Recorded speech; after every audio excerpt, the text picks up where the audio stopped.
Hello everyone, I'm Angelina Mojica, certified family life educator and host of Good Morning Minutes with Angelina on Instagram and Facebook. Hi, I'm Danica Shea. I'm a licensed clinical social worker and I'm the owner of Danica Shea Counseling and Consulting. Nice to welcome you back. Last episode we talked about hardships, life hardships, and it's going to kind of lead into what we're talking about this week. The holidays are coming up, Shay. Thanksgiving, Christmas. I don't know about you, but I feel like the year is just coming to a close so fast. I am not even ready for it. No, neither am I. And just kind of thinking about the holidays, using myself as an example, I don't have my parents. They've passed on. And so when the holidays come rolling around, I'm like kind of in a funk sometimes, this mood, because the holidays don't quite feel the same without my family. And, maybe some other people are going through that same situation, especially with COVID. Definitely. COVID has actually impacted a lot of our social settings, whether that's, just families, friends, whatever. Definitely. And I mean, there has been a lot of loss in this past year. I know many friends have lost quite a bit of family members and friends, that were close to them due to COVID and, other illnesses and whatnot. What would you say to someone that's maybe going through some hardship or stress or maybe even depression during this time? I would think, I think it's important to remember to be aware of our feelings and what we're feeling and what's the reason behind it. And knowing that there's a difference between grief and depression. If we don't watch it, I think grief definitely turns into depression, but it's normal to grieve losses. It's normal to grieve, and not just losses with people passing, but losses of what was, or our social interactions and how we dealt with each other, whether it's loved ones or just the community, right? Yeah. Events that we used to do, church, all those things that have changed. So I think it's important to know, okay, I'm grieving, because a lot of times when people think grief, they think somebody has to die. That's not the case. Right. It could be a relationship change. It could be a move. It could be anything.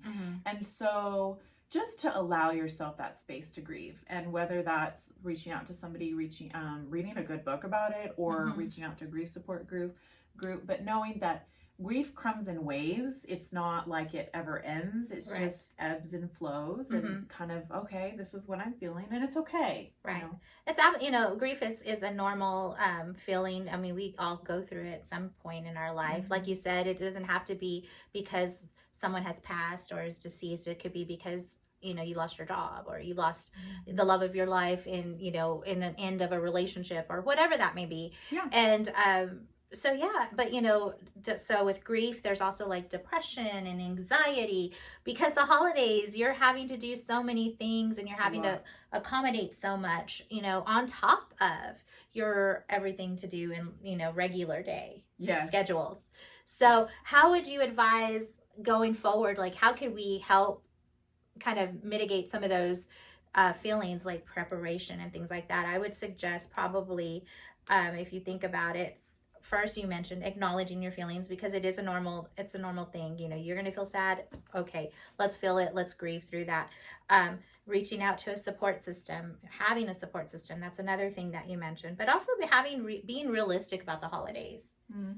There's no perfect life. There's not going to be a perfect holiday situation. So being very realistic with yourself. Exactly. Lower the expectations. And if something isn't the way you thought it should be, it's okay. It's okay. Make the best of it, I say. Yes, find the joy in what it is, not what you pictured it to be, per se. I think when you were talking, the word that popped up for me was comparison is the thief of all joy. Yes. And I know that takes my joy. When I get on social media, or I'm comparing my holidays to what everybody else is doing, or how their house looks, or how they decorate, or that they've already bought all their gifts for their kids, and I'm just like, yes.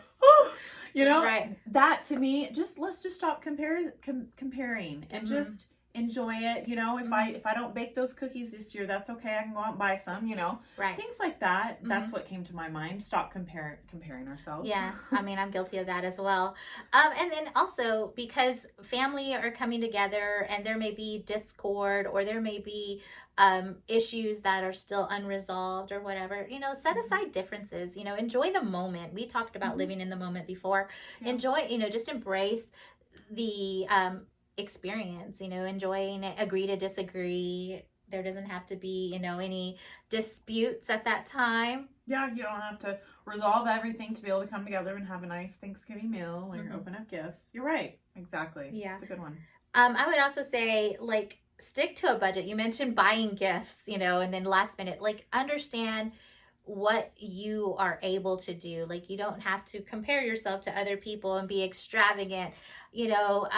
Stick within a budget, you know, decide, okay, so many people are, you know, whomever I'm buying gifts for, they're going to receive $20 gifts or whatever, and stick to it. There's nothing wrong with that. Yeah. Plan ahead. I'm a planner. I like to be a planner. Yeah. Sometimes you gotta wing it though. But yes, I'm a planner by nature. So set aside specific times to do things, you know, whether that's to buy gifts or to go shopping or, you know, prepare your meals or, you know, just spending time with your family. Make sure that you set aside time, kind of pre-plan that so you're not doing it all just last minute and all in a bunch. Yeah, that's a good one. And just a reminder for people, to plan ahead, put it in your calendar that you're going to plan for whatever it is. And it could be 10 minutes of planning. It could be 30 minutes of planning. But that little time that you put, it means it's less time that you're hurried at the end. Yeah, absolutely. And learn to say no. And I laugh because this one's hard for me. But learn to say no. I mean, if yes is going to complicate things or yes is going to overwhelm you, learn your own limits and boundaries, and it's okay to say no. I mean, you know, people pleasers like to say yes all the time, even though it's causing themselves anxiety, stress, grief, whatever. It's okay to say no and set a healthy boundary for yourself. Definitely. And I will say something about that growing up in a different country as well as growing up here in America and overseas in South America, I see that the culture here in the United States is go, go, go. And yes, I do that. And it's very much like what we're doing, and we kind of fill our calendars. And so I think it's an art, it's a skill that as Americans, as a culture, we can really learn to just say no.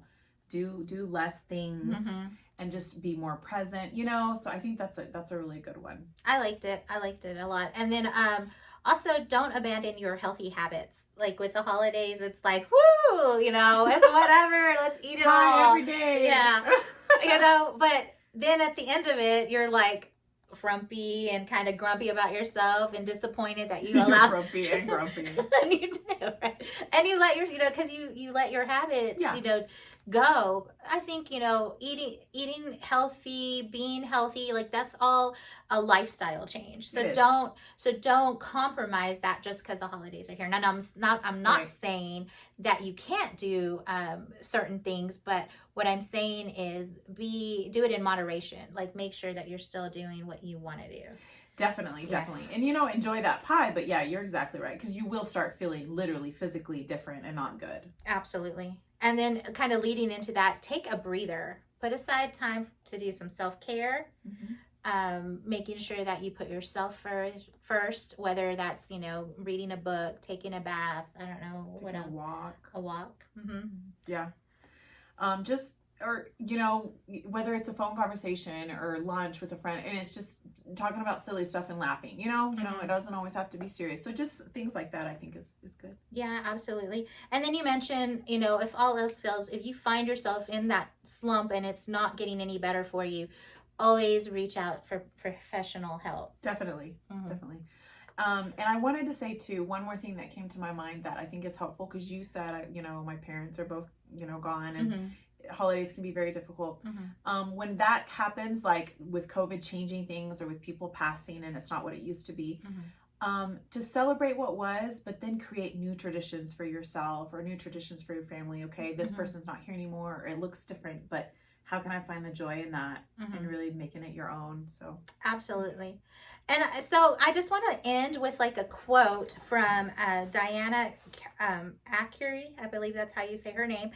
And here's her quote. So when life gets hectic and you feel overwhelmed, take a moment to focus on the people and things you are most grateful for.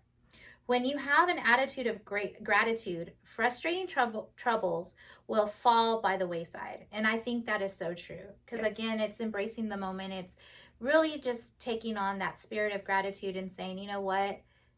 It kind of just is what it is. Life is what it is. And this is okay. And I'm okay with that. And I'm at peace with that. And just enjoying that moment, because you never know when you're going to have another moment like that. And, you know, tomorrow is never promised ever. So, you know, just embrace what you have today. Yes. And I will say, as we get ready to run into the holidays, Shay and I are going to be taking a break. Yes. So we will be seeing you again January 2021.